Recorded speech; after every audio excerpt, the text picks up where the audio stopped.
பழங்குடியினர் பட்டியலில் சேர்க்க ஒப்புதல் வழங்கப்பட்டதற்கு நரிக்குறவர்கள் சமூகத்தினர் பாஜக மாநில தலைவர் தமிழிசையை சந்தித்து நன்றி தெரிவித்தனர்.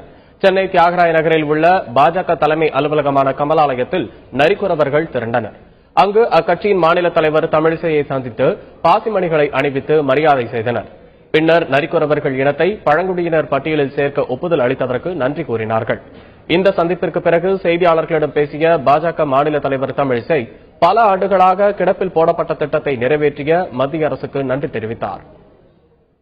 பன்னெடுங்காலமாக காங்கிரஸ் ஆட்சி கிடப்பில் போடப்பட்டிருந்த இந்த திட்டம் இன்று இது நிறைவேற்றப்பட்டிருக்கிறது. அவர்களுக்கு பழங்குடியினர் அந்தஸ்தை கொடுத்ததன் மூலமாக கல்வியிலும் வேலைவாய்ப்பிலும் தொழிற்கல்வியிலும் அத்தனையிலும் இவர்களுக்கு வாய்ப்புகள் பெருகி அவர்களின் வாழ்வாதாரம் பெருகும் என்ற வகையில் மரியாதைக்குரிய நமது மத்திய பிரதமர் நரேந்திர மோடி அவர்களுக்கும் மத்திய அமைச்சரவையில் சார்ந்த ஒவ்வொரு அமைச்சருக்கும் நமது நன்றியை தெரிவித்துக் கொள்வோம்.